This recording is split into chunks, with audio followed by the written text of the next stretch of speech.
tutti, benvenuto. Siamo molto felici di ospitare stasera a Palazzo Farnese uno degli eventi di spicco delle giornate della francofonia, che in Italia vantano una serie di numerose iniziative sui temi che sono per questa edizione 2019 su 3 parole: condivisione, pace et diversità. Et la diversité, je voudrais la saluer à travers la présence de Dany Laferrière, qui est un des plus grands représentants de la francophonie, de sa diversité, de sa richesse, écrivain haïtien, écrivain canadien, académicien français.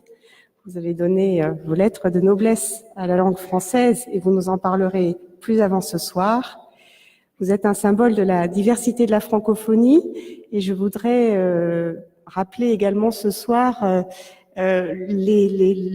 cette diversité qui fait la richesse de cette langue à travers notamment le prix Goncourt des lycéens, la Scelta dell'Italia, dont l'édition 2019 vient de s'achever la semaine dernière. Nous avons honoré une écrivaine belge, Adeline Dieudonné, qui faisait suite à la lauréate de l'édition 2018, qui était une écrivaine algérienne, qui était Katouer Hamidi. Et tout cela montre la diversité et la richesse de cette langue. Io scambio e passo all'italiano, mi scusi per l'italiano perché voglio anche salutare la presenza di Nicola La Gioia, che è anche uno dei più grandi scrittori italiani di oggi. Io penso che una reputazione già fatta, e lei è anche il direttore del Salone di Torino. Voglio salutarla primo per la sua presenza perché ovviamente il Salone del Libro di Torino comincerà tra poco, in alcune settimane, e malgrado la densa preparazione lei ci ha fatto l'onore di essere presente con noi, e voglio anche salutare la sua azione perché lei contribuisce anche in un modo importante alla diversità della francofonia e della sua ricchezza attraverso la sua attività nell'ambito del Salone del Libro di Torino. Je vous remercie encore d'être présent. Je voulais aussi vous transmettre les salutations de l'ambassadeur de France en Italie, Monsieur Christian Massé, qui n'a pas pu être présent aujourd'hui et qu'il regrette, ayant été retenu à Paris. Il aurait été très content de participer à cette soirée, mais tenait à vous saluer. Je m'arrêterai là et laisse la parole à l'ambassadrice d'Arménie. Avant cela, je voudrais saluer la délégation du Québec, l'ambassade du Canada, sans lesquelles l'organisation de cette soirée n'aurait pas été possible. Je voudrais aussi saluer l'éditeur de Monsieur Laferrière, les éditions 66 and Second, qui, grâce à leur dynamisme, ont également permis cette soirée. Et je laisse la parole à Madame l'ambassadrice d'Arménie, qui est une des grandes artisanes de la francophonie en Italie, que je remercie. Merci beaucoup.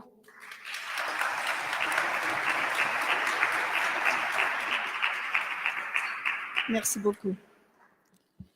Eccellenze, cher Monsieur Laferrière, egregio Dottore La Gioia, cari partecipanti, sono molto contenta di essere qui stasera all'Ambasciata di Francia per questo splendido evento organizzato in occasione delle giornate della francofonia in Italia. Permettetemi di ringraziare innanzitutto l'ambasciata francese, l'ambasciata canadese, la delegazione del Québec a Roma e l'Institut français per l'impegno profuso nell'organizzazione di questa magnifica serata. Sono davvero dispiaciuto che l'ambasciatore francese, Sua Eccellenza Christian Massé, non sia presente qui stasera con noi, ma lo ringrazio di averci ospitati in questa bellissima sala. L'evento di oggi, che segna l'ultima tappa della tournée di presentazione del libro di Dany Laferrière, intitolato Sono uno scrittore giapponese, è un'occasione importante per riunire i membri dell'ampia e variegata famiglia della francofonia sotto lo stesso tetto. La lingua è sicuramente il principale fattore in comune tra di noi, ma la letteratura, così come le altre arti, sono altrettante componenti importanti poiché veicolano dei valori universali che ci identificano e ci uniscono, fanno di noi una famiglia, ci motivano ad essere più aperti e più tolleranti rispetto alle diversità. In effetti, lo stesso Monsieur Laferrière, che siamo qui stasera a celebrare, racchiude in sé un po' il messaggio della francofonia, haitiano, canadese e québécoise, membro dell'Académie française. Egli incarna l'esempio della convivenza armoniosa di diverse anime, di diverse culture. Non a caso, il tema scelto dal gruppo dei capi delle missioni francofone a Roma per le giornate della francofonia di quest'anno è «Pour un espace de partage, de paix et de diversité». Questa frase, ispirata alla dichiarazione di Yerevan, in Armenia, sottoscritta al termine del 17° Summit della Francophonie, tenutosi nella capitale dell'Armenia, sta a sottolineare l'impegno che intendiamo profondere per contribuire a eliminare tutte le forme di discriminazione e per promuovere l'inclusione, il rispetto della diversità, la tolleranza e il vivere insieme. Il vivere insieme, questo slogan, proposto dall'Armenia per il suo biennio in quanto paese che ospita il Summit della Francofonia, vuole incitare a essere solidali, a tutelare i valori umanistici e la diversità per promuovere la pace e la prosperità nel variegato mondo francofono. Siamo veramente fedeli alla natura dei legami che ci uniscono e che sono ben definiti dall'idea del vivere insieme. L'insieme è una ricchezza che dobbiamo preservare con impegno costante e a tal fine che ogni anno il gruppo dei capi delle missioni francofone a Roma, in occasione della giornata internazionale della francofonia del 20 marzo, organizza una serie di eventi che intendono promuovere la collaborazione tra i paesi che rappresentano l'OIF a Roma e che ambiscono a sensibilizzare il pubblico italiano e francofono presente in Italia rispetto alla diversità e alla ricchezza culturale dei paesi dell'universo francofono. Per concludere, vorrei rivolgermi ancora una volta a tutti voi, specialmente ai giovani, che sono i principali attori del nostro cambiamento sociale e il futuro dei nostri paesi, per invitarvi a unirci, per promuovere i valori del vivere insieme, per promuovere la creazione di un mondo più giusto e tollerante, cosa che può essere realizzata solo con il contributo di ognuno di noi. Cedo quindi la parola alla delegata del Québec, Mariana Simeone. Vi ringrazio e vi auguro una bella serata. Bonne soirée à tous. Je vous remercie.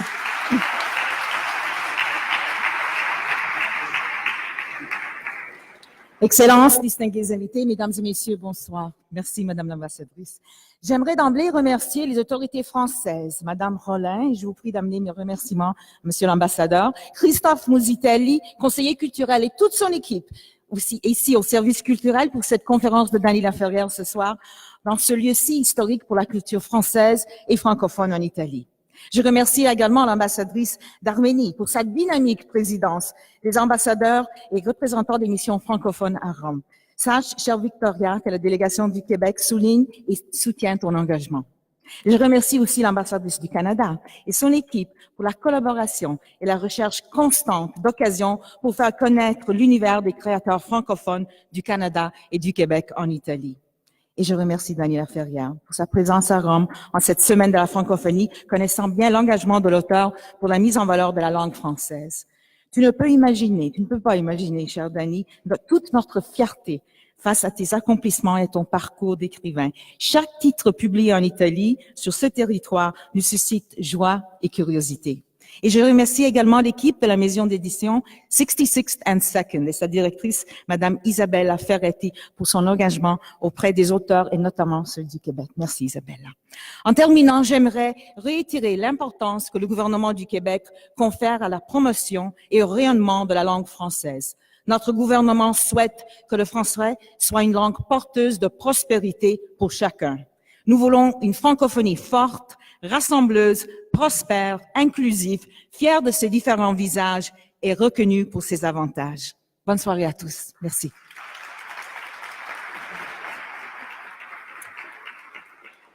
Et sur ce, je cède la parole. J'invite Madame l'ambassadrice du Canada, Son Excellence Alexandra Bougalixis, de vous souhaiter le bonsoir. Bonsoir, Alexandra. J'aurais beaucoup de remerciements aussi, mais il faut que je commence avec une excuse pour mon retard. Ce n'est pas le trafic ce soir, c'était moi. Mais buonasera a tutti, bonsoir à tous, and good evening everyone. Il me fait grand plaisir de vous accueillir ce soir à cette rencontre littéraire avec l'écrivain Dany Laferrière. J'aimerais remercier l'ambassadeur Massat et toute son équipe de l'ambassade de France de nous accueillir au Palais Farnèse ce soir. J'aimerais également saluer ma collègue, l'ambassadrice d'Arménie, Victoria Barsadian, et la remercier chaleureusement pour son engagement dynamique dans la présidence du groupe des ambassadeurs francophones. Je salue également mon amie, l'exceptionnelle Mariana Simeon, déléguée du Québec, avec qui nous collaborons cet événement, de même que l'équipe des éditions 66 and Second, et les remercier pour tout le travail de promotion de l'œuvre de M. Laferrière ici en Italie. Pour le Canada, le mois de la francophonie est toujours un beau moment de l'année où, en plus de célébrer la langue française, il s'agit d'une occasion de promouvoir la diversité culturelle et linguistique dans le monde. Nous sommes donc très heureux de recevoir en Italie cette année une écrivaine dont l'œuvre multiple donne un accès extraordinaire à cette diversité francophone. Le Canada était très fier lorsque M. Laferrière a été reçu l'Académie française, fier et heureux de voir une Canadienne originaire d'Haïti y entrer, mais aussi et surtout heureux pour la littérature. Dany Laferrière nous parlera ce soir du point de vue de l'écrivain et bien que le Canada aime s'approprier Dany Laferrière, il est évident que son travail est universel. Né en Haïti, c'est un jeune homme de 23 ans qui arriva au Canada. Il est venu car il avait besoin de sécurité.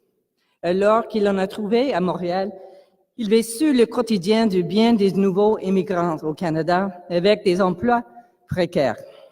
Ces défis ont nourri son premier roman, Comment faire l'amour avec un nègre sans se fatiguer, et je présume la suite de son autobiographe américaine. Nous sommes très heureux de voir croître l'intérêt du public italien envers Dany Laferrière. Nous avons hâte que d'autres traductions italiennes de son œuvre soient publiées. Il en est de même pour l'ensemble de la littérature canadienne, qui est d'une grande diversité, dont M. Laferrière est un des plus illustrés représentants. Finalement, un grazie al direttore Nicola Lagioia del Salone del Libro di Torino per essere qui con noi. Il Canada sta ancora raccogliendo benefici di essere stato l'ospite d'onore a Torino nel 2003. I just did it. En français, en italien, un peu en anglais. Je vous remercie tout de venir ce soir et vous souhaite une belle soirée littéraire. Grazie mille. Merci beaucoup. Thank you.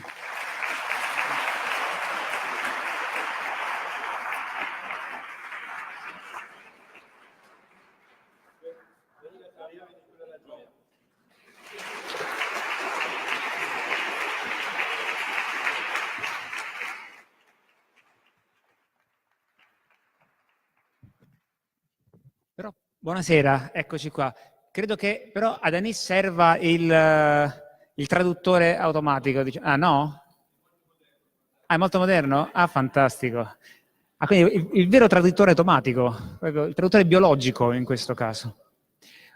Vado, cercherò. Io ho il difetto di parlare un pochettino rapidamente, ma in questi casi devo provare a rallentare. Allora, buonasera e grazie veramente per essere qui, grazie per l'invito. Il mio ringraziamento è non soltanto mio, ma anche da parte del Salone del Libro di Torino. La Francia l'anno scorso è stata paese ospite e la collaborazione, insomma, continua anche quest'anno. E per me è veramente un piacere poter parlare con Laferrière e credo che parleremo, non ci siamo messi d'accordo prima, dell'arte di raccontare storie, no?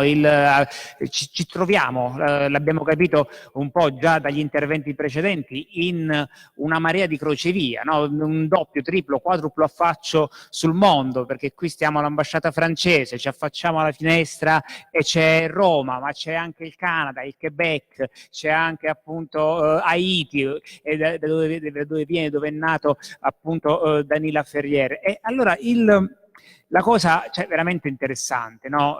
Che lui ha scritto più volte, c'è anche per esempio un pizzico di Giappone pure, no? Sono uno scrittore giapponese, è il titolo del suo ultimo libro pubblicato appunto in Italia da 66 and Second. Ora, veramente, se c'è qualcosa che non riduce i confini, ma proprio li annulla, questo appunto leggendo Danisi si capisce bene, è la letteratura, no? Che venga, i libri che amiamo, i romanzi che amiamo, che siano scritti da uno scrittore che viene dalla Russia, dalla Francia, dall'Italia, dal Canada, quando intrattene quel libro lì un rapporto davvero forte, intenso con noi, beh, è come se fossero nostri dirimpettai, no? Io vengo da un piccolo paesino della Puglia che si chiama Capurso, in provincia di Bari, e quanto più distante, voglio dire, dal Canada o dalla cultura canadese. Eppure la prima volta che ho letto i racconti di Alice Munro mi sembrava proprio le dinamiche erano esattamente quelle del paese in cui sono nato io, no? Per dire come crollano le differenze di cultura attraverso la letteratura. E Danila Ferrier questa cosa qui l'ha scritta in maniera meravigliosa, no? Quando dice, parlando della sua di lui lettore che poi diventa uno scrittore, senza neppure rendermene conto, scrive, rimpatriavo tutti gli scrittori che leggevo in quel periodo, ma proprio tutti, Flaubert, Goethe, Whitman, Shakespeare, Amado, Diderot, eccetera, eccetera, erano tutti miei compaesani. Altrimenti, che ci facevano in camera mia? Quando diversi anni dopo sono diventato anch'io uno scrittore e mi sono sentito porre la domanda: lei è uno scrittore haitiano, caraibico, francofono? Ho risposto che prendo di volta in volta la nazionalità di chi mi sta leggendo.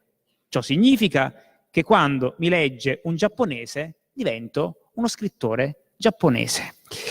E allora volevo chiedere a Danilo, per rompere il ghiaccio, per partire insomma con questa chiacchierata, che cosa significa, no? Lui ci ha riflettuto tanto, ci ha lavorato tanto, no, su questi concetti. Che cosa significano per uno scrittore parole come origine, identità e nazionalità? Merci. Puis-je dire un mot à propos de Danila Ferrier, puisque beaucoup de gens semblent le connaître aussi. Ce mot serait finalement pour dire que comment on devient l'écrivain phare ou l'écrivain représentant de la francophonie. Il faut commencer par un livre qui s'appelle « Comment faire l'amour avec un nègre sans se fatiguer ». Tous les Haïtiens m'ont détesté. Je parle de nègre et de sexe. Les Canadiens étaient très prudents puisqu'ils ont traduit mon livre par « How to make love to a Negro ». Ils ont enlevé le « without getting tired ». Au Canada, on ne peut pas accepter qu'un nègre fasse ça sans se fatiguer. C'est pas possible. Où est-ce qu'on va? Où est-ce qu'on va? Il faut dire qu'au Québec, on a accepté le titre, évidemment. Ensuite, il faut dire du mal de la francophonie. J'étais longtemps un adversaire de la francophonie parce que j'ai soupçonné que c'était une affaire, une combine commerciale pendant longtemps. Ensuite, il faut dire que ça ne nous intéresse pas du tout. La francophonie, ça ne m'intéresse pas. La politique, ça ne m'intéresse pas. Et ensuite, en dernier lieu, il faut écrire un livre qui s'appelle « Je suis un écrivain japonais ». Alors là, vous devenez l'écrivain phare de la francophonie. Et c'est simple, c'est le conseil de ma mère. Ma mère disait toujours cela, si vous refusez quelque chose, on va vous l'offrir 2 fois. Et bien voilà, c'est pas ma faute, mais en quoi les gens n'ont-ils pas tort d'une certaine manière? C'est parce que pendant que je refusais la francophonie, pendant que je faisais la sourde oreille aux demandes des Haïtiens qui me demandaient d'être le porte-parole de leur douleur pour parler simplement de sexe. Pendant que j'étais en train d'écrire, je suis un écrivain japonais, quelque part, j'étais resté quand même à ma table de travail en train de chercher comment trouver l'adjectif qui va faire jaillir une pluie de confettis sur la page. C'est ça la langue française aussi. Comme je l'ai dit à propos, quelqu'un qui dit du mal de la langue française dans un bon français est encore mieux que quelqu'un qui dit du bien dans un mauvais français. Apprenez votre langue. Et même, j'ai été très mal vu dans un dernier livre où j'ai écrit que le Québécois est quelqu'un qui est prêt à mourir pour sa langue, sans chercher à bien l'écrire. Donc, je crois que deux choses, dire la vérité strictement, brutalement, directement, et se courber devant sa table de travail pour chercher à faire que des nuances les plus subtiles sur la douleur, sur le chaud, sur le froid, sur toutes les variétés d'émotions possibles, puissent surgir et permettre à cette langue de continuer. Car je viens d'un pays, Haïti, où si vous faites une faute de français, il faudra au moins changer de quartier. Ah non, on n'accepte pas. Faire une faute de français, c'est inacceptable en Haïti. Et j'ai connu des gens qui ont changé de pays même. Et il ne suffit pas, comme je fais là, paresseusement, de faire des phrases simples. Il faut aussi affronter le subjonctif du plus que parfait ou le conditionnel passé deuxième forme. Quand les Haïtiens vous écoutent, ils attendent le suspense. À quel moment il va affronter le conditionnel passé deuxième forme? Donc, je viens d'un pays où la langue s'est arrêtée au XVIIIe siècle, mais une langue somptueuse, une langue matinée, disons, qui va faire le lien avec le français du XIXe siècle, qui est un français un peu plus romantique, plus délirant, plus lyrique. Donc, vous voyez, cet hybride fait qu'en sorte, on passe d'une phrase de 3 mots à une logorée interminable, comme maintenant.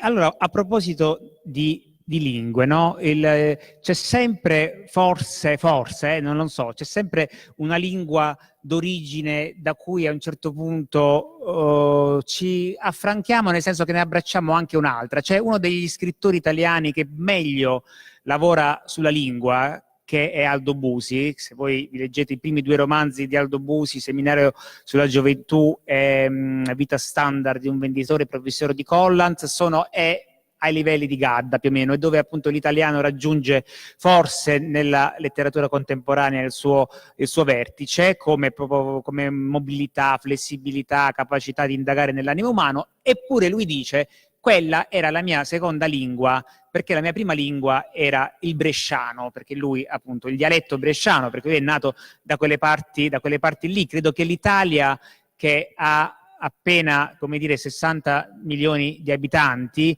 condivide più o meno il numero di dialetti dell'India come varietà. Tant'è vero che anche per me, in qualche modo, l'italiano è la seconda lingua rispetto al barese, rispetto al capursese, e che è interessante, no? Il rapporto, come posso dire, fra la lingua d'origine e la lingua che colonizza. Cioè, in alcuni paesini, per esempio nel mio paesino a Capurso, l'italiano colonizzava in qualche modo, cercava di colonizzare il dialetto barese, che però, a differenza dell'italiano, che si fa facilmente per esempio colonizzare dall'inglese, il dialetto è più refrattario a questa cosa qui. Vi racconto un aneddoto. Io da ragazzino suonavo la batteria e in un complessino andavamo a fare i matrimoni, noi suonavamo musica rock, e poi c'era un pianista che si chiamava Mimi Uva, che però era molto più grande di noi, aveva una 70 d'anni, e lui mi dice, guardandomi che suonavo la batteria in barese, mi dice: "Mo, ti sei fatto WhatsApp, ti sei fatto il WhatsApp." E dico: che cos'è? E per lui il WhatsApp era la batteria. Perché per lui il What's Bun era la batteria? Perché quando la musica jazz arrivò in Italia, subito dopo la seconda guerra mondiale, i primi complessini americani che risalivano dalla Sicilia verso il nord Italia, sulla gran cassa c'era scritto Jazz Band. E il barese pensava che quello fosse il nome dello strumento, e quindi quindi è il dialetto che ricolonizzava in qualche modo l'americano in quel caso. Dato What's Bun è anche abbastanza onomatopeico, no? Noi a jazz band, quella è la batteria è diventata. Ora, quindi, perché ho fatto tutta questa logorrea pure io? Perché volevo chiedere, appunto, abbiamo parlato di francofonia, ma volevo che appunto che Danici parlasse del suo rapporto col creolo, invece, che tu da qualche parte hai scritto, mi ricordo, il creolo è stato il vero collante sociale del popolo haitiano durante il colonialismo. Qual è il tuo rapporto appunto con il creolo rispetto al francese, insomma il fatto di passare da una lingua all'altra anche? Oui, merci. Et votre discours m'a permis de réfléchir. Le rapport, vous avez parlé tout d'abord de la langue maternelle, la langue, le premier dialecte, la langue d'origine, en oubliant de dire que la première langue, elle n'est pas parlée. C'est la langue que la mère parle à son bébé. C'est une langue qui est faite d'onomatopées, de phrases coupées, de mots que personne ne connaît, et surtout c'est une langue lessivée, c'est-à-dire la mère passe son temps à lécher son bébé en faisant des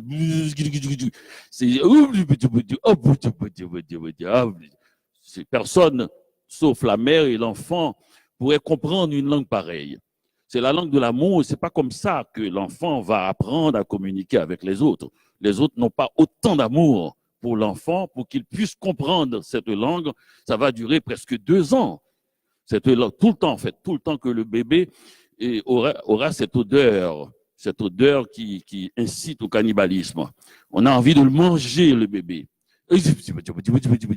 Seule une maman peut parler une langue pareille, seul un bébé peut comprendre. Ça, c'est la première langue. Je crois que cette langue structure la sensibilité de l'enfant et lui signale que seul l'amour doit compter.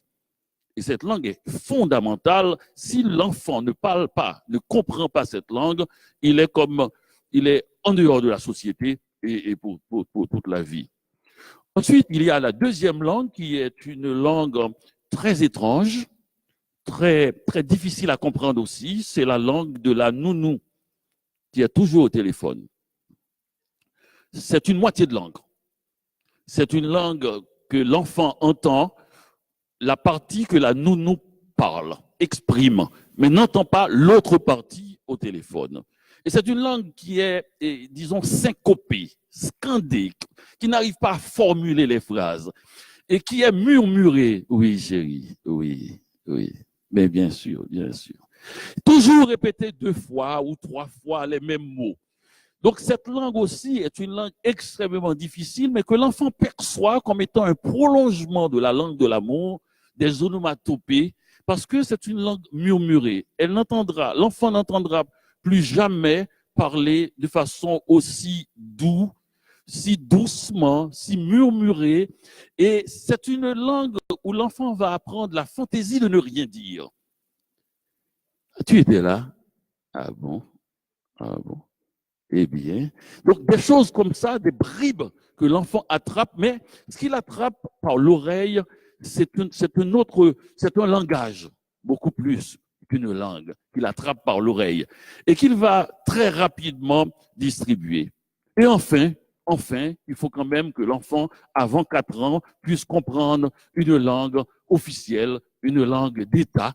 Et nous avons affaire avec, c'est un miracle, que l'enfant puisse parler une langue étrangère, totalement étrangère, qui est sa 3e langue, sans accent, et en moins de 2 ans.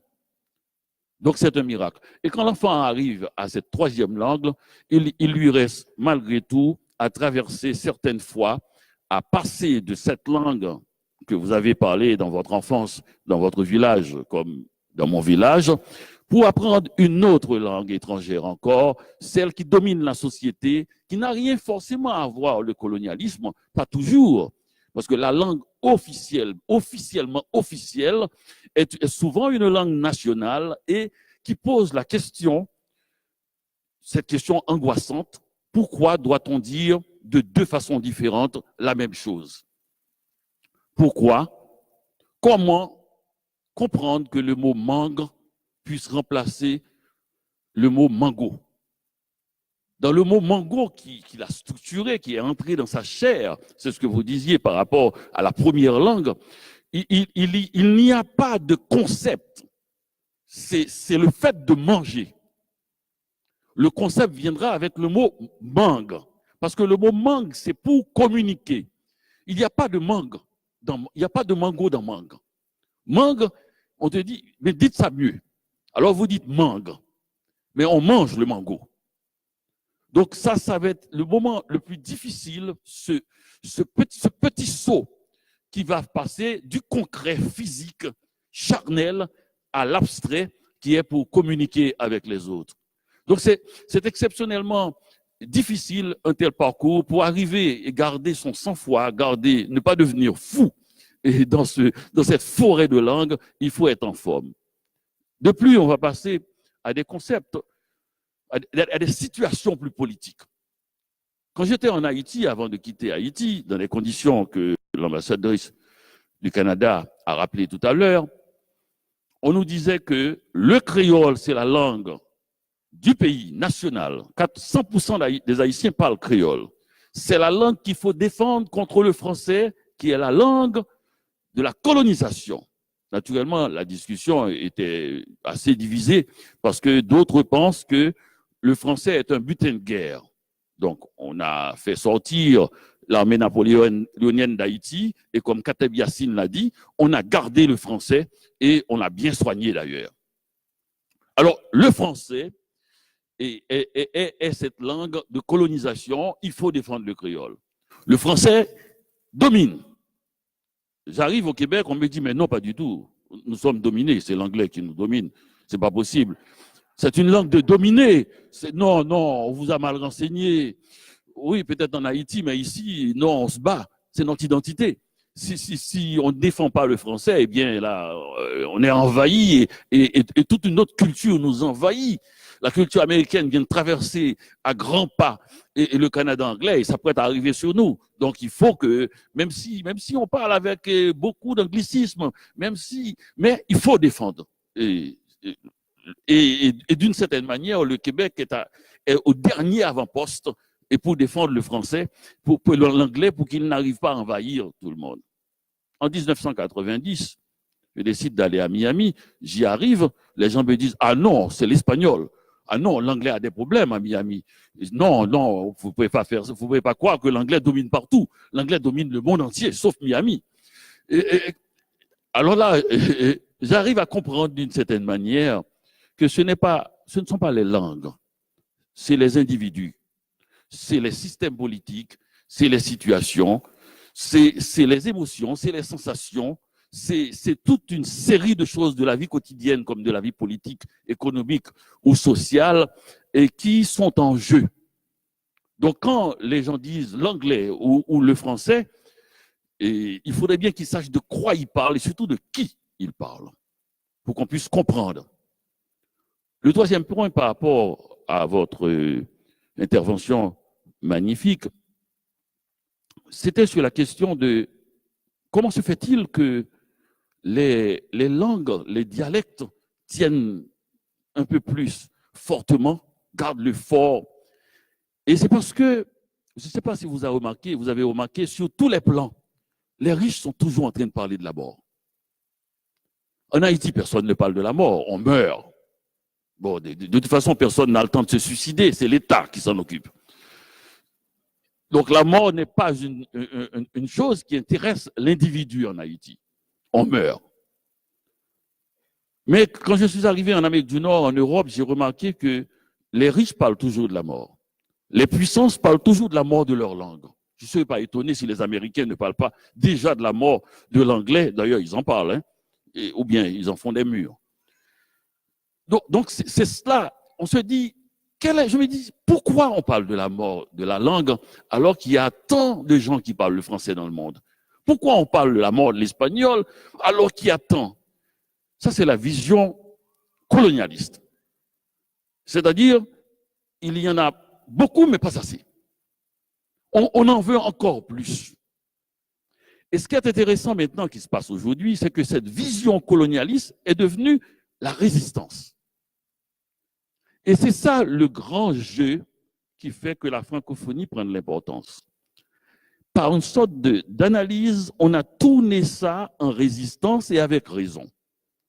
Et avec raison, quelqu'un m'avait dit il y a 15 ans, il dit, vous ne voyez pas que les Français ne font plus de blagues contre les Belges, c'est parce qu'on a besoin de tous ceux qui parlent français. Et c'est intéressant. Et bien c'est comme ça que ça se passe. On ne fait plus de blagues sur les Québécois, leur accent, on a besoin de tous les accents du moment que c'est du français. Et c'est l'intérêt en jeu qui crée la complicité. Donc, dans ces questions-là, il faut toujours rester extrêmement lucide. C'est pas pour votre bien, ce n'est pas pour votre mal, c'est tout simplement quand la question se posera et il y aura des enjeux économiques, des enjeux sociaux, des enjeux politiques, des enjeux culturels, ça c'est notre affaire, eh bien on se mettra ensemble. Le jeune garçon du village de Pouille, c'est ça, Pouille? Vous venez d'où? Pouille? Et le jeune garçon du village d'Haïti, à Petit Gouave, se mettront ensemble pour défendre non pas une langue, mais la spécificité, ce qui fait que nous sommes debout sur cette terre. L'idéal, cet idéal profond, qui est le substrat profond, qui fait que le lendemain du tremblement de terre de Port-au-Prince, quand une journaliste du quotidien La Presse de Montréal m'a demandé « Que pensez-vous de ce qui vient de se passer ?» C'est-à-dire 300 000 morts en 35 secondes. J'ai dit, comme ça, spontanément, quand tout tombe, il reste la culture. C'était la journaliste qui était une amie, a voulu me sortir de cette situation. Parce qu'elle voyait déjà les grands titres des journaux, 300 000 morts, et Daniela Ferrière parle de culture, au lieu de blessés, au lieu de morts. Elle m'a dit, est-ce que vous voulez dire vraiment ça? J'ai dit oui, parce que ce n'est pas chaque jour qu'un intellectuel se trouve dans la situation de dire ce qui est au fond de lui sans avoir à s'excuser de ce qu'il est. Pour une fois, que dans la balance, il y a 300 000 morts, je dis oui. Mais seulement je précise que le mot culture ne veut pas dire simplement les livres, la peinture, la sculpture, et enfin Rome en est une capitale. Ça veut dire aussi ce qui nous reste, ce qui fait de nous des humains, ce qui est le substrat humain, le fondement qui fait que nous pouvons défendre la francophonie tout en sachant qu'il y a des gens qui parlent qu'anglais et qui sont meilleurs que certains qui parlent français. S'il n'y avait pas cela, cette considération, et que nous n'avons rien contre des gens qui parlent anglais, espagnol, italien, japonais ou allemand, ce dont nous avons contre eux, c'est l'écrasement, le bulldozer qui ramasse tout sur son chemin et qui écrase tout ce qui essaie de pousser sur le bord de la route. C'est de la puissance. Nous avons quelque chose contre quelqu'un qui croit diriger le monde par tweet. Ce n'est pas élégant, ce n'est pas nuancé, il n'y a pas de nuance là-dedans. Et nous voulons que notre langue devienne de plus en plus nuancée pour rendre compte d'un monde de plus en plus riche, de plus en plus varié. Et nous savons très bien que ceux qui veulent parler le plus brutalement, qui veulent le réduire à 144 caractères ou autre, eh bien, cela, c'est pour arriver au plus vite à notre disparition.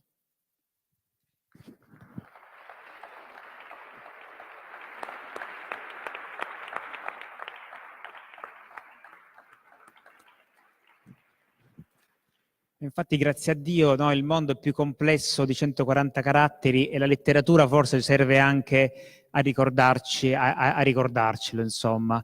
Prima Denis parlava no, di questo momento meraviglioso del bambino, no? Da quando è nella fase preverbale a quando poi comincia a parlare, no? È questo rapporto che si instaura fatto di onomatopee e poi c'è l'accesso al linguaggio, con l'accesso al linguaggio c'è l'accesso alla lingua e qualche volta per appunto alcuni fortunati, che è come dire una fortuna totalmente sale, no? Non conta il censo, non conta necessariamente la provenienza sociale, è l'acquisizione della lingua letteraria.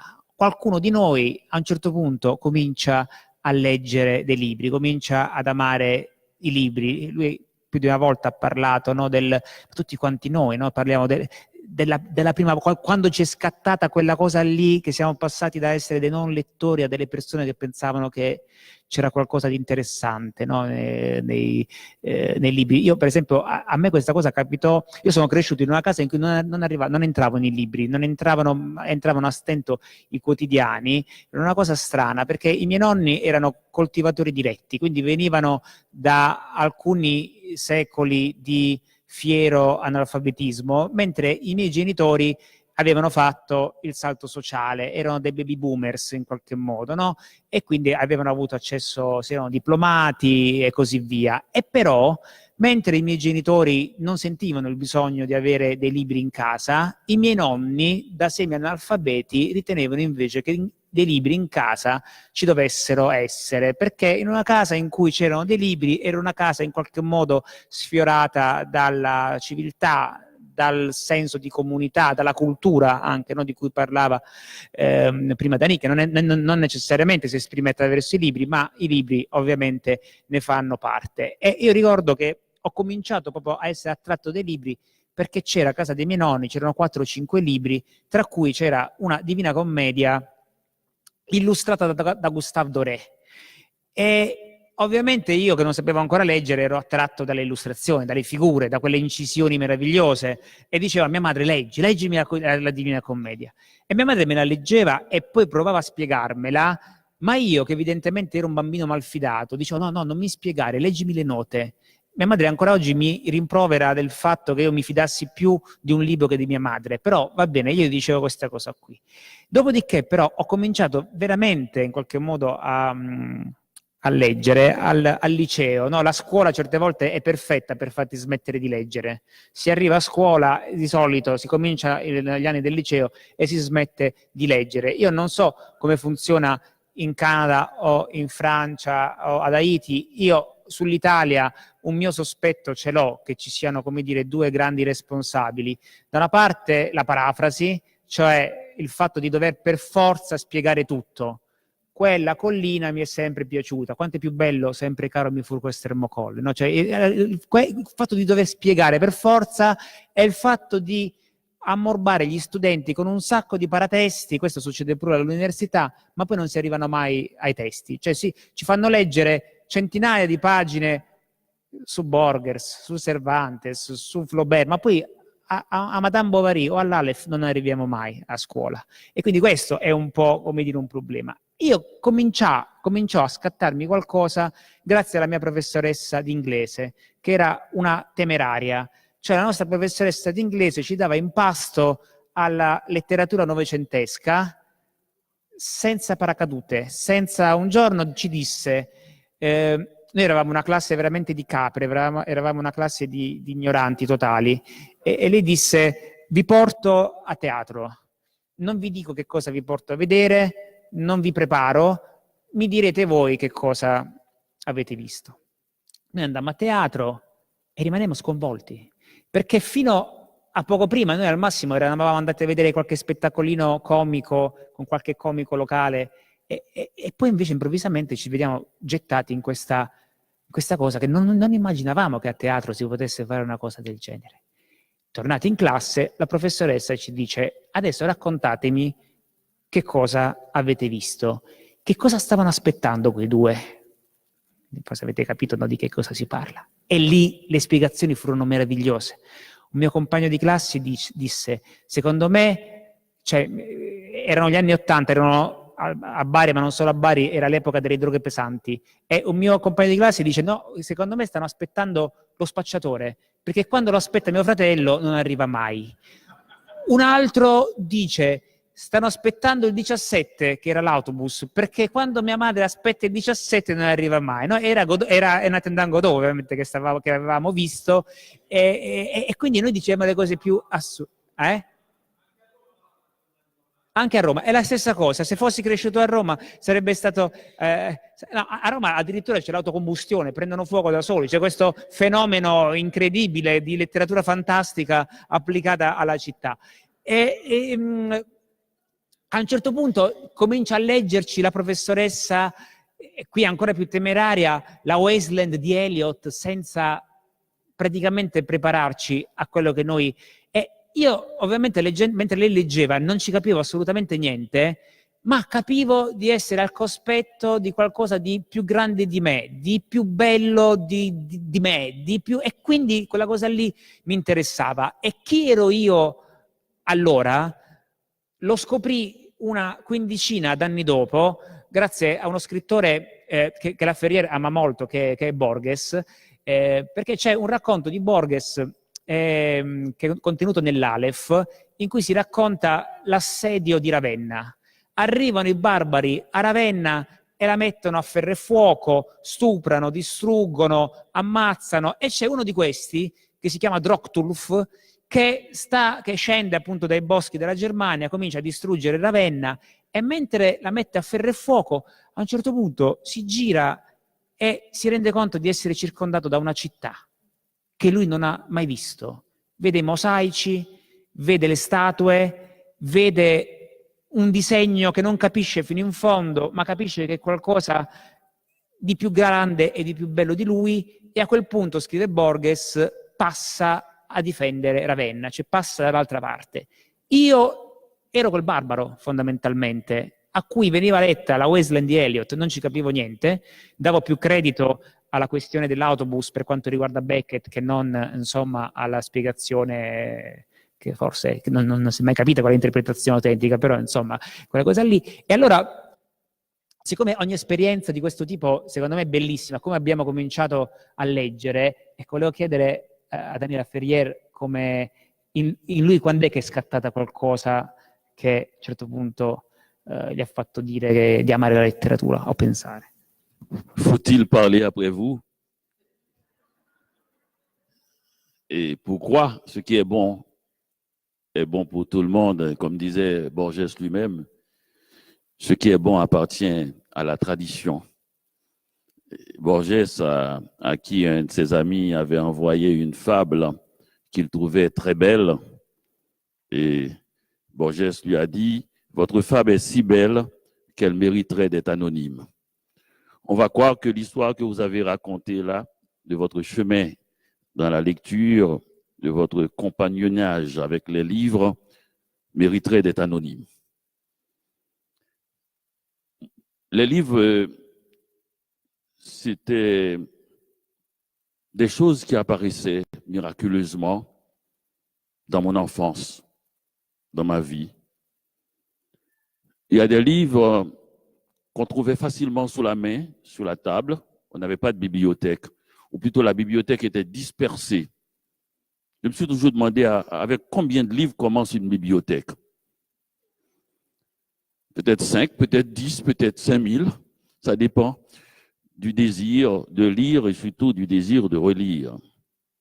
Alors je relisais. Le principe de l'enfant, d'ailleurs, j'ai vu mes filles relire. Ma fille cadette a relu Cendrillon 300 fois, elle m'a dit. Et je me suis dit, c'est peut-être une des clés de la lecture. Cette relecture où à chaque fois elle ressent une sensation pareille et différente doit être quelque chose qui lui structure sa sensibilité pour la lecture. Les enfants sont les maîtres. Comme je vous l'ai dit, ils peuvent apprendre une langue étrangère en 2 ans. Et le fait qu'ils relisent et que nous ne relisons pas assez doit vouloir dire quelque chose de ce que nous comprenons par la lecture. Je me souviens du temps où je lisais sans connaître l'alphabet. comme tous les enfants d'ailleurs. Ma mère me lisait. Je ne savais pas lire, mais je suivais des yeux chaque mot, chaque lettre, chaque page, chaque paragraphe. Si elle est fatiguée, il suffit qu'elle tourne la page trop vite. Ah non, non, non, non, non, vous n'avez pas dit ça, en bas. En bas. Je suivais avec une attention. Je ne pense pas que j'ai eu plus tard, malgré tous mes efforts, une capacité d'attention pareille. Donc, c'est une des qualités fondamentales, relire et l'attention. En relisant, nous trouvons des choses à chaque fois complètement différentes pour la raison simple que nous sommes différents à chaque lecture. J'avais écrit cette phrase que j'aurais pu faire anonyme. Quand nous lisons pour la première fois, nous rencontrons quelqu'un. Quand nous relisons, nous retrouvons un ami. Parce que la deuxième fois, le goût de lire un livre une deuxième fois, pour entendre les mêmes phrases, pour lire les mêmes phrases, pour retrouver les mêmes sensations, n'est pas innocent. Ce goût est fondamental au fait même de la lecture parce que nous venons d'une époque, d'un lieu où nous relisions sans arrêt, nous redemandons le chaboté tout le temps, nous redemandons ces lectures tout le temps, dont nous sommes des relecteurs. Ce que nous avons oublié, sauf les lecteurs de Proust. Jamais rencontré quelqu'un qui lit Proust. Tout le monde relit Proust. Gallimard dit que la caisse n'a pas sonné. Donc, la situation de lecture a commencé pour moi par les sens. Les livres que je trouvais dans l'armoire, sous la pile de serviettes, m'apparaissaient immédiatement plus intéressants. C'était les livres qui étaient cachés et je ne comprenais pas pourquoi. Il y avait des livres qui étaient à la portée de l'enfant que je fus et d'autres livres où il fallait chercher pour trouver ces livres. Donc, Climat, que j'ai lu dans les meilleures conditions du monde, un jour de carnaval, j'étais seul dans la maison parce que j'avais mal aux dents et j'ai trouvé Climat en même temps qu'une bouteille de cocktail. Et je ne sais pas si c'est la qualité de l'écriture d'André Mauroy ou l'ivresse d'avoir bu ce cocktail de cerises, d'alcool, et de grenadine et de sucre et qui m'a poussé, qui m'a lancé vers une ivresse que j'ai toujours recherchée dans la lecture. Deux sensations fortes. Et la première critique que j'ai eue, ou la plus forte critique que j'ai eue dans ma vie, je ne sais pas si vous avez critiqué des livres comme journaliste, c'est en lisant à 13 ans L'amant de Lady Chatterley sur la petite galerie, devant la maison, devant tout le monde, en lisant, sans raison, spontanément, immédiatement, un orgasme. J'ai jamais entendu quelqu'un commenter mon livre de cette manière. Mais quel commentaire! Et j'étais tellement étonné parce que je ne voyais pas venir. J'étais dans la langue, dans la qualité de la langue et en même temps, je ne voyais pas qu'il y avait quelque chose de plus que la richesse du langage qui se prêtait parce qu'il n'y avait rien. Essayez de relire L'amant de Lady Chatterley.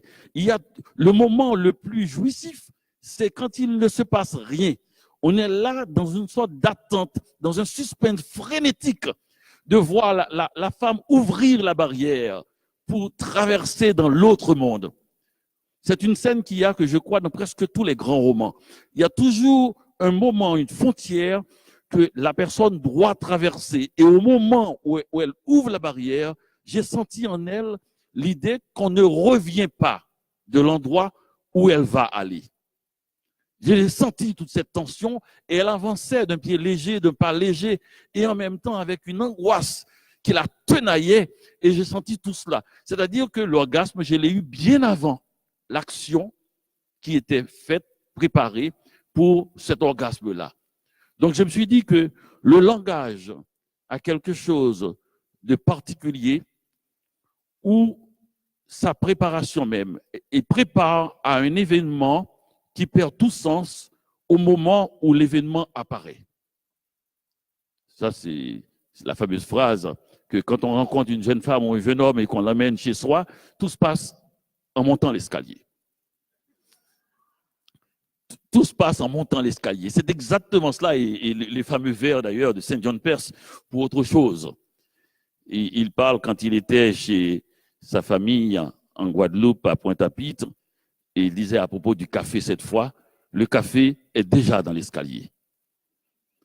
Tout le monde connaît ça en vacances, l'odeur du café, quand on peut enfin rester dans son lit et attendre que le café arrive. Le café est déjà dans l'escalier. Et c'est exactement ce déjà.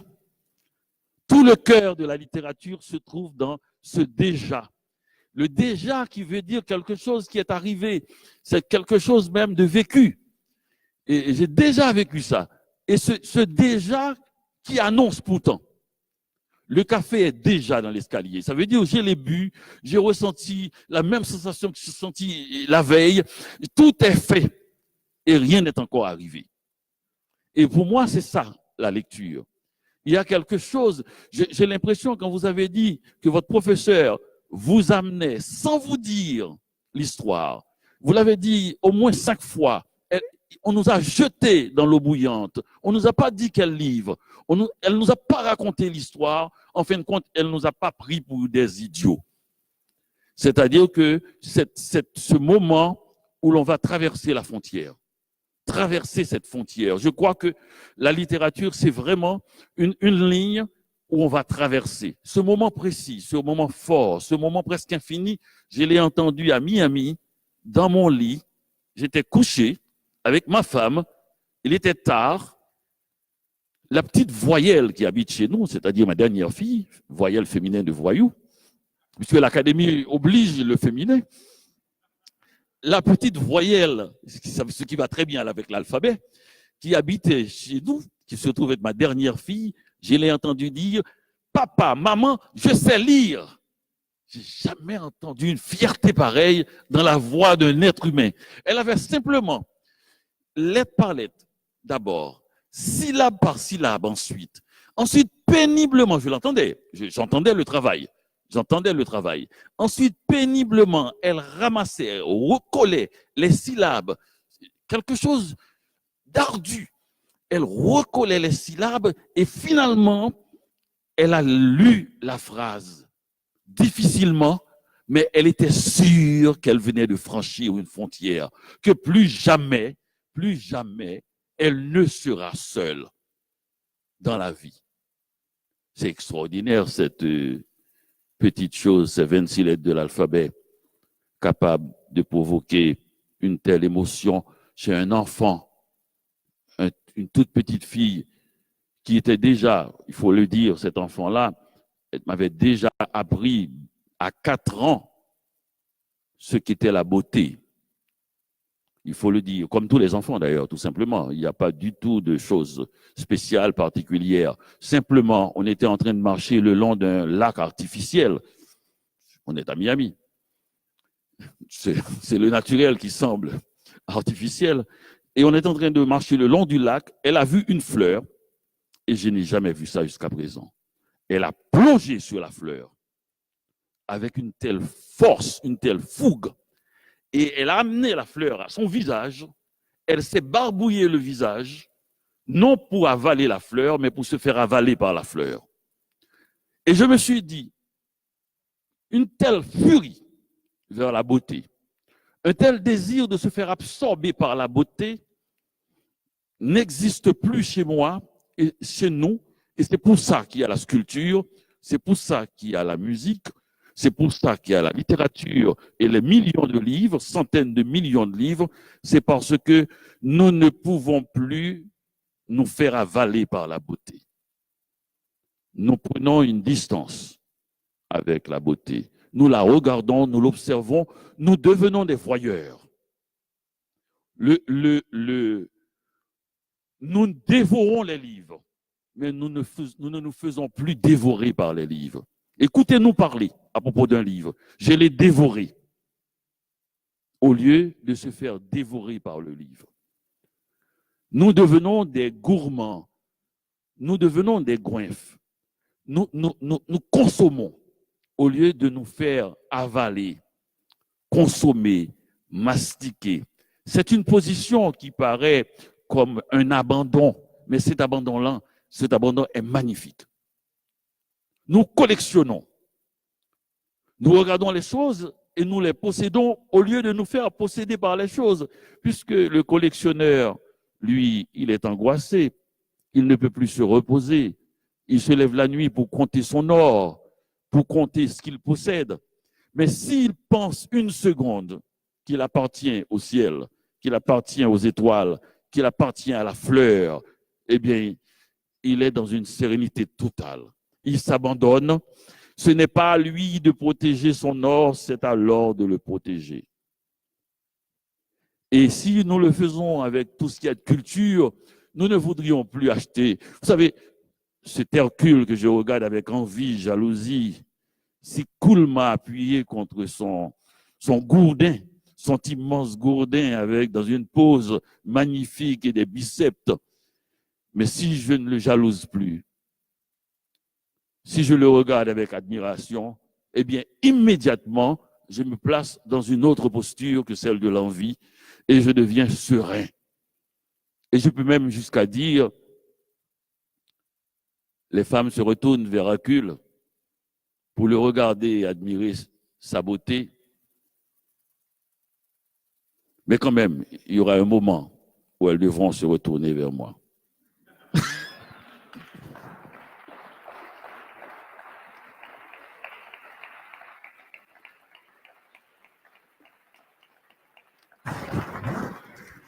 Ma io credo che tu abbia toccato dei tasti veramente profondi. Io ne faccio tante di presentazioni, ma poche belle come queste. Quindi veramente, insomma, mi sa che stiamo vivendo una serata particolare. Veramente lo ringrazio, Laferrière. Ma visto che appunto stiamo in un territorio, no, dell'insondabile, un territorio quasi dell'intraducibile, se non certe volte, per esempio quello che diceva prima, no, la letteratura racconta che cosa succede per le scale, no?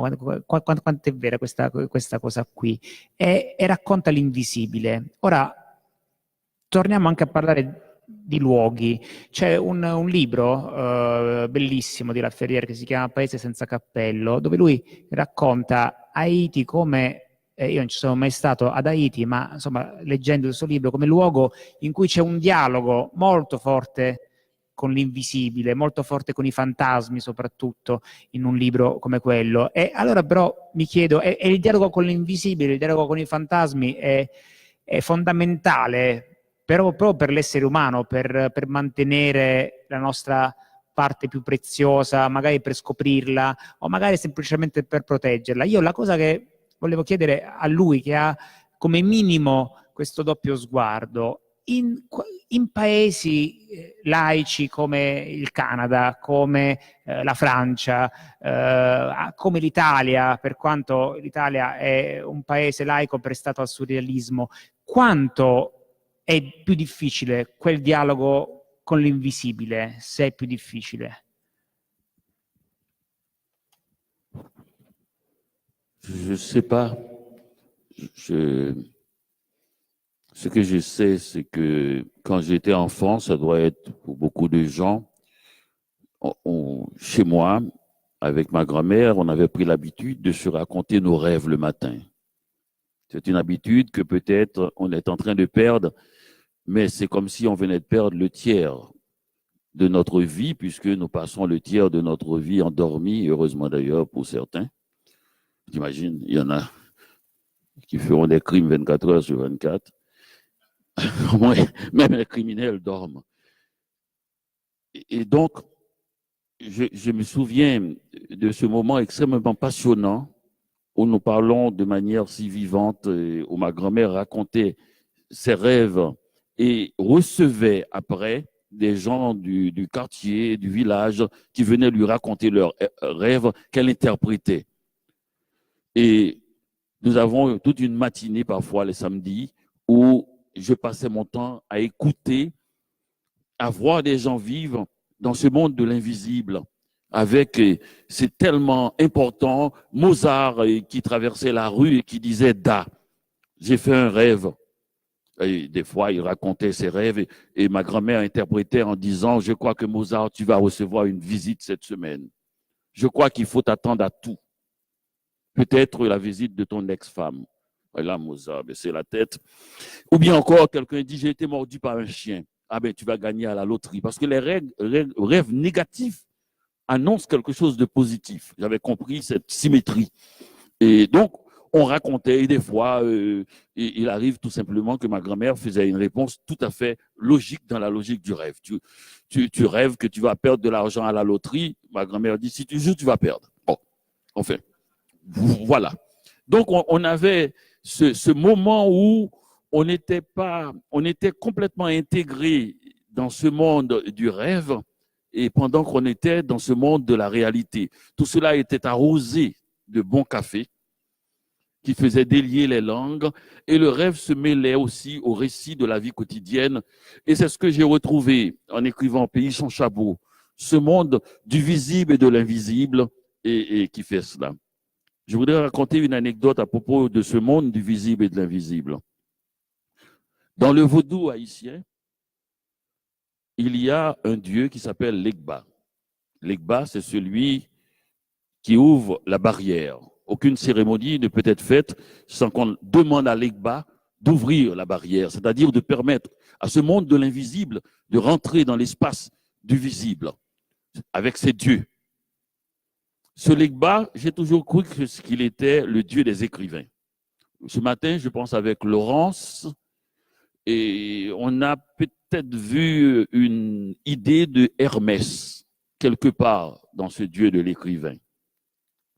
Et quand j'ai été élu à l'Académie française, j'ai voulu emmener quelque chose d'Haïti à cette académie et j'ai demandé qu'un sculpteur haïtien puisse faire mon épée.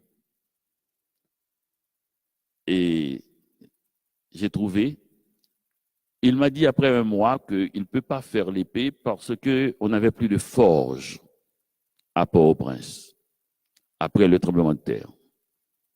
Il m'a dit aussi qu'il a vu les autres épées et qu'il y en avait qui avaient des pierres précieuses et qu'il n'avait pas de pierres précieuses. Il m'a dit qu'il y avait d'autres difficultés à venir. C'est une parole haïtienne pour dire que ça pourra vous coûter cher. Finalement, je lui ai demandé, mais qu'est-ce que tu as en fin de compte? Il m'a dit, ici en Haïti en ce moment, après tous ces cyclones, ce tremblement de terre, ces dictatures, 32 coups d'État militaires, on n'a que le talent. Il ne nous reste que le talent. Alors je lui ai dit, ému par cette réponse où le talent est enfin nommé comme une chose modeste, eh bien on va faire avec le talent. Et il a utilisé le talent. Pour la première fois dans l'histoire de l'Académie française, on a fait une épée. On a déjà fait une épée en fer, mais lourde, mais dont la pointe est une plume. Parce qu'il m'a dit que l'épée de l'académicien ne peut être qu'une plume et jamais une arme. Quoique, une vieille dame haïtienne que j'avais croisée dans la rue m'avait dit « Tu ne vas pas te faire armer par la France quand même. » Il fallait que l'épée sorte d'Haïti. J'avais compris que c'était une affaire, un enjeu national. Comme j'ai deux pays, je me suis dit maintenant le Québec. Le Québec, j'ai demandé au Québec de faire le costume de l'Académie parce que c'est la chose qui symbolise le plus le Québec. 6 mois d'hiver. Le mois de février, moins 35 facilement. Donc, c'est le vêtement. C'est le pays du vêtement. Et c'était la première fois dans l'histoire de l'Académie qu'on avait fait un costume d'académicien hors de France. C'est la panique à l'Académie. Est-ce qu'ils vont savoir faire? C'est même pas beau. Alors, j'ai dit, mais oui, bien sûr, ils vont savoir faire. Et j'ai pris un grand couturier québécois, Poitras, et je lui ai demandé de faire ce costume de l'Académie. Quant à la France, ça allait être le discours, c'est-à-dire c'est le peuple du verbe quand même, de la conversation et du vin, c'est-à-dire la réception de l'Académie. Pourquoi j'ai fait cela? C'est parce que il me semble que l'Académie est la plus grosse machine à symbolique que la francophonie possède et qu'il fallait obéir à ces règles et les prendre au sérieux, ce qui est très facile pour un Haïtien parce que nous ne vivons que de symboles. Nous n'ayons pas l'argent, n'ayant pas les choses, tout ce que nous avons, c'est la symbolique. Cette symbolique que vous avez remarqué dans Pays sans chapeau, ce monde invisible, ce monde visible, nous y croyons. Nous y croyons.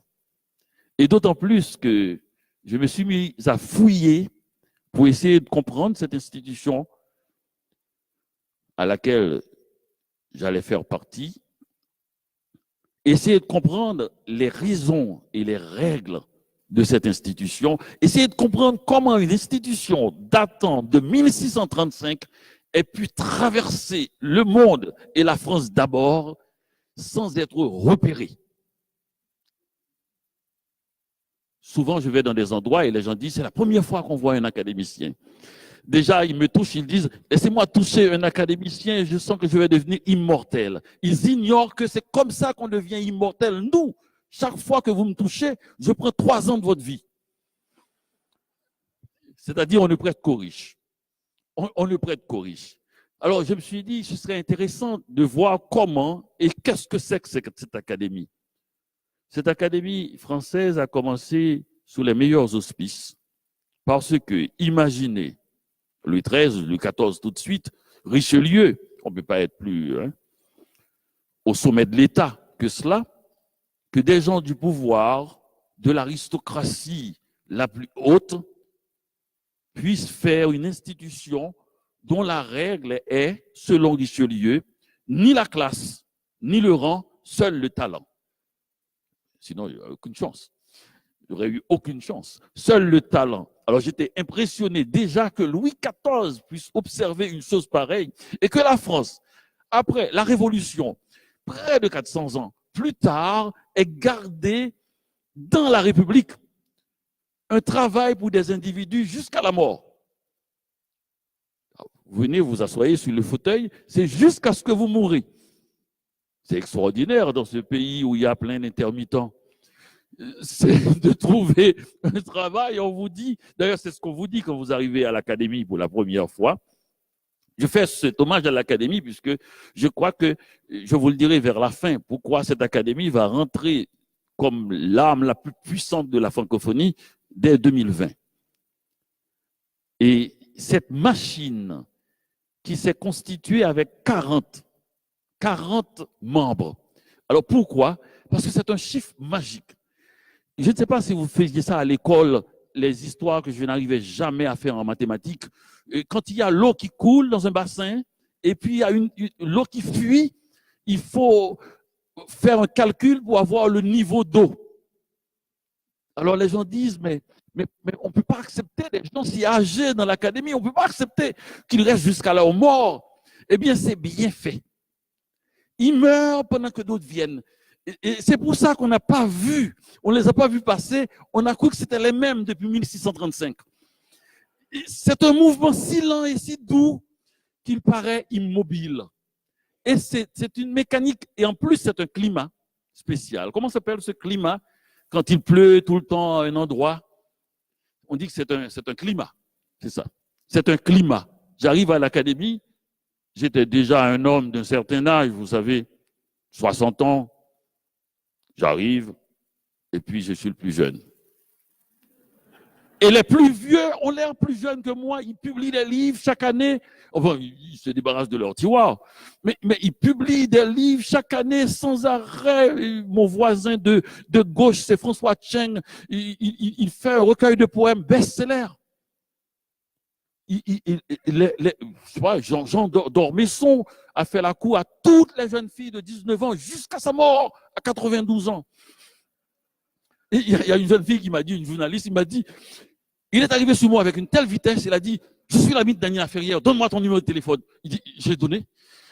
Il est irrésistible jusqu'à sa mort. Le dernier jeudi où il est arrivé à l'Académie française, il est arrivé avec 2 choses très étranges. Il nous a lu une lettre d'un jeune homme qui lui a écrit, et presque en slammer, parce qu'il était bien coté dans tous les secteurs, et qui a terminé sa lettre en disant au revoir Jean, maximum respect. Il dit, on m'a jamais dit ça, maximum respect. Donc, il dit, les jeunes ont une langue beaucoup plus dynamique, beaucoup plus intéressante, et il nous a rappelé quand même la définition de la 6e, je crois, édition du dictionnaire de l'homme. L'homme, un genre qui comprend la femme. Alors, le verbe comprendre, vous le prenez comme vous voulez. Vous le prenez comme vous voulez, mais la définition était exacte. Un genre qui comprend la femme. Et je crois plus souvent, c'était qui croit absorber la femme beaucoup plus que la comprendre. Mais en tout cas, c'était d'une subtilité, doit y avoir du boileau derrière cette histoire. Donc, cette académie qui passe inaperçue en France et qui pourtant est chargée d'une force symbolique incroyable. Par exemple, le fauteuil. Il y a 40 fauteuils. Le fauteuil, c'est simplement que Louis XIV a voulu venir un jour à l'académie parce qu'un duc, un de ses neveux, entrait à l'académie. On a fait venir de Versailles un fauteuil pour le roi. Et l'académie a réclamé 40 fauteuils. Personne n'est plus haut qu'un académicien, même pas Louis XIV. C'est quand même, et c'est Louis XIV qui a construit ça. La Fontaine était plutôt fâché avec Louis XIV pour des histoires sans intérêt, pour son amitié avec Fouquet. Et quand les académiciens, certains sont allés voir Louis XIV pour lui dire « La Fontaine va entrer à l'académie », Louis XIV a dit « Je n'y peux rien, seulement je ne le recevrai pas ». Et le roi doit recevoir un académicien pour qu'il devienne académicien, il doit être reçu en tête-à-tête avec le roi. Et Louis XIV a attendu que Boileau soit élu à l'Académie française pour recevoir les deux, et il n'a pas parlé à La Fontaine, il s'est adressé uniquement à Boileau. Les rois peuvent être mal élevés aussi. Mais quand même, il a obéi à sa propre règle, il n'a pas interdit l'entrée de son ennemi. C'est pas seulement Fouquet, il y avait aussi certaines fables, certains contes qui étaient imprudents, et pour la reine, pour le roi, enfin pour toutes sortes de gens et de la cour. Donc pour moi, j'étais dans un espace que j'aimais bien. Le président de la République ne peut venir qu'une fois à l'Académie, même s'il fait 2 mandats. Le président Hollande a voulu venir à mon discours de réception. On ne doit pas saluer le président, on ne doit même pas le mentionner dans le discours. Vous savez, la déléguée du Québec, tout à l'heure, a mentionné bien des gens. Eh bien, à l'Académie, on ne mentionne personne. Nous sommes trop au-dessus de tout le monde, trop orgueilleux pour ça. On dit, mesdames et messieurs de l'Académie. Avant même, on disait, messieurs de l'Académie. Il a fallu qu'une Yourcenar arrive pour que les 3 lettres de l'Académie se deviennent Messieurs et Marguerite. Mais on était entre nous, comme disait Lévi-Strauss, on disait messieurs simplement il n'y a pas si longtemps. Et celui qui répond ne répond qu'à moi, et qu'à la personne qui est intronisée, et dit monsieur. Donc on ne mentionne pas le président de la République. Et quand à la fin de la séance, il fallait que j'aille saluer le président de la République, on doit compter à peu près le même nombre de pas. Et je dois être un petit peu plus haut que lui. Quand même, c'est pas mal. Juste parce que j'ai écrit comment faire l'amour avec un ex fatigué. C'est quand même. Et le président de la République, quand je l'ai rencontré pour mon tête-à-tête, était si élégant que vous-même, vous allez en juger. C'était le jour de la Saint-Valentin, le 14 février. Il venait de voir M. Obama et il avait le livre « Comment faire l'amour avec un ex fatigué » sur la table. Et on a parlé et finalement, on a évoqué ma mère parce qu'il avait lu « Pays sans chapeau ». Et la dédicace dit à ma mère qui n'a jamais quitté Haïti parce qu'on ne quitte pas le chevet d'un grand malade. Ma mère est morte et l'année dernière, elle n'avait jamais quitté son pays, malgré les implications de mon père et malgré les supplications de son fils. Elle n'avait jamais quitté Haïti et M. Hollande était très ému par cela parce que, paraît-il, moi je ne savais pas, que c'est sa mère qui l'a élevé, que c'est sa mère qui a fait de lui ce qu'il est, et le sens socialiste et tout ça. Et il voulait absolument que ma mère vienne. Il dit, votre mère doit venir. Je lui envoie un avion. Et puis il dit, et puis il est vraiment énervé. Il dit, je l'appelle. Ma mère est sourde, comme un pot. Elle n'entend que si vous dites le mot argent. Et je ne vois pas le président essayer de corrompre ma mère pour venir à l'académie. Moi, je suis paniqué. Ma mère a quitté la politique française depuis De Gaulle. Elle n'est pas au courant que Mitterrand était président. J'ai dit, bon, ça va être vraiment un gâchis. Le président va dire qu'il s'appelle Hollande. Ma mère va dire Amsterdam. En fait, on va entrer dans un gâchis total. Il faut que, j'ai dit au président, ne dites pas, en fait, j'ai pas dit ça. J'ai dit, ce serait bien que ce soit la France qui l'invite. Et il a tout de suite compris. Il dit, oui, ce sera la France. Donc, il n'a pas laissé son projet. Et là, maintenant, il faudra bien le convaincre de ne pas téléphoner du tout. Parce que ma mère ne viendra pas. Et puis, finalement, on a discuté et on a oublié tout cela. Et j'ai parlé de Malraux et des chaînes qu'on abat, de cette fameuse scène où Malraux et De Gaulle conversaient en présence de Madame De Gaulle, Yvonne. Et Yvonne qui détestait Malraux parce que Malraux donnait la possibilité à De Gaulle de faire des blagues. Bah, tu vois, notre maman, il y a toujours un ami que notre mère pense qu'il nous introduit dans les mauvaises. Alors, Yvonne détestait Malraux pour cela, parce que Malraux était d'égal à égal avec De Gaulle, donc il pouvait se relaxer. Et n'importe quoi pouvait être dit, on ne sait jamais. Et puis finalement, De Gaulle faisait des blagues sur Jackie Kennedy, disant à Malraux que presque elle est belle, enfin, des choses comme ça. Et je lui disais que Malraux devrait amener la Joconde à New York. Et je lui ai dit que la France a été vraiment impeccable sur cette histoire d'amener la Joconde à New York et tout ça. Et que finalement, De Gaulle lui a dit de faire attention avec les Américains, il pourrait garder la Joconde. Et une demi-heure passe, au moment de sortir, et c'est là, arrivé à la porte, François Hollande, président de la République française, me dit « Monsieur Laferrière, n'ayez aucune crainte, la Joconde haïtienne retournera dans son pays. »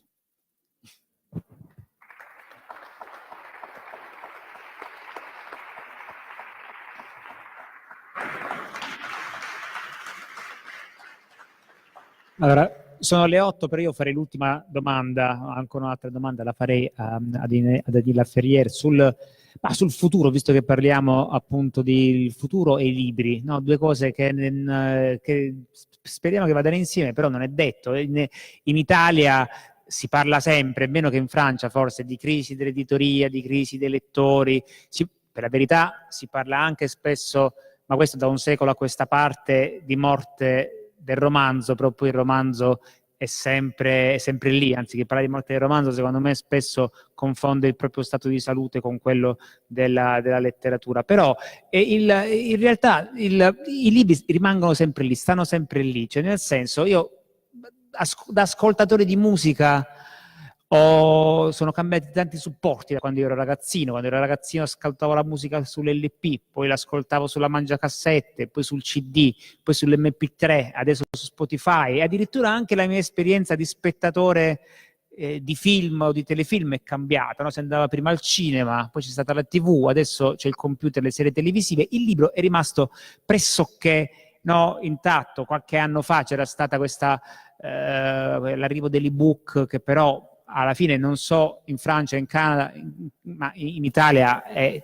proprio residuale rispetto alla letteratura di invenzione. Forse aveva ragione Umberto Eco che il libro è un po' un'invenzione definitiva, come il cucchiaio o la bicicletta, no? È un po' difficile riuscire a migliorarlo. Però al di là della resistenza del libro, che poi alla fine il supporto, per quanto riguarda la letteratura, il vero supporto più che le pagine di carta è il cervello umano, no? È io se pronuncio, no? Se imparo a memoria una poesia e la dico, è più o meno, come dire, non tradisco nulla di quello che farei se la leggessi.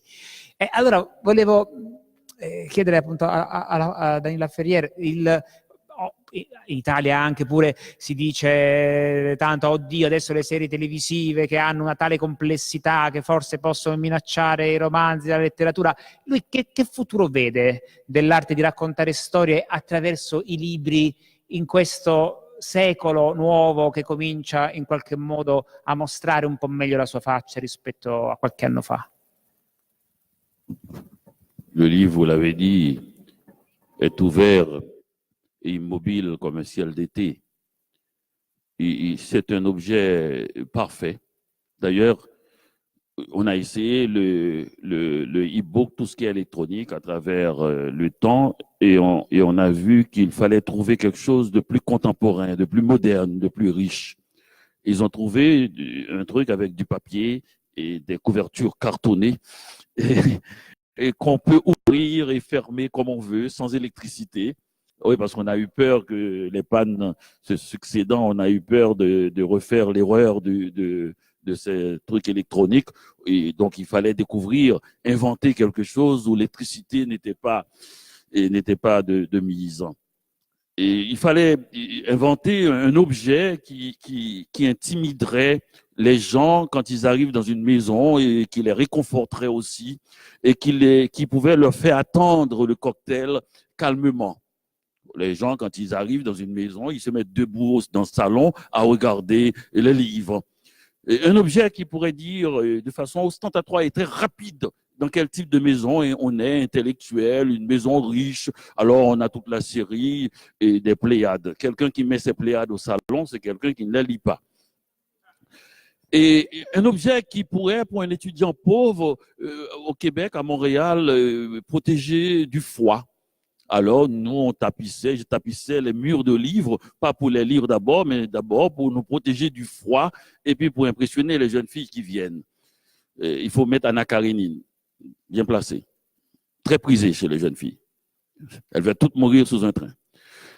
Donc, il fallait que cet objet-là puisse conserver les traces de notre vie.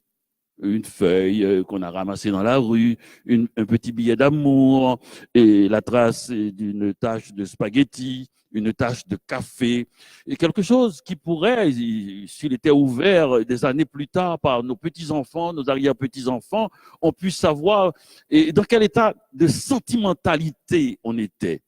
Encore là, il suffit de regarder, de lire les livres que nous avons lus pour savoir, parce que en faisant notre bibliothèque, en ramassant les livres comme ça, finalement, nous étions en train de dessiner notre propre autoportrait littéraire. Les livres que nous aimons disent de nous beaucoup plus qu'autre chose. Donc, un objet aussi qui prendrait la place dans la maison et de façon apparemment désordonnée, mais en fait si bien ordonnée, où l'on trouve les livres qui sont un peu très intellectuels sur la table de chevet, toujours Proust, mais les livres que nous lisons vraiment sont cachés sous le lit, Daniel Steele et autres livres de pornographie.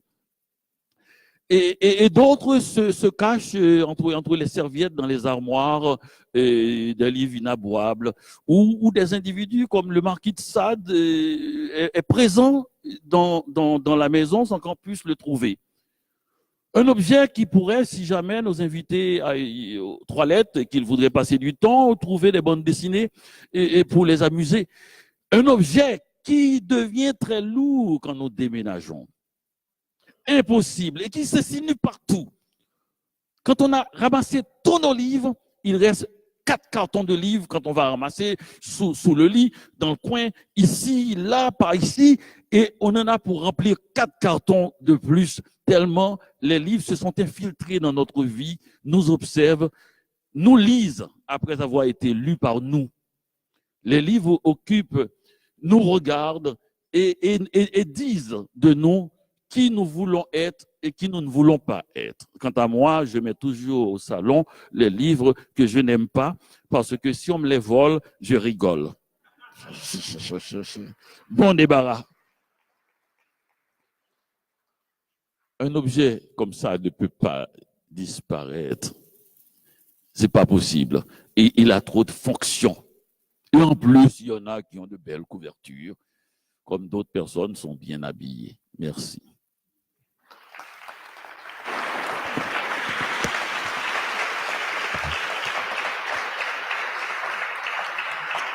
Io ringrazio voi per essere qui, ringrazio l'ambasciata di Francia per averci ospitato e ringrazio Denis Laferrière per averci regalato questa bellissima serata. Grazie.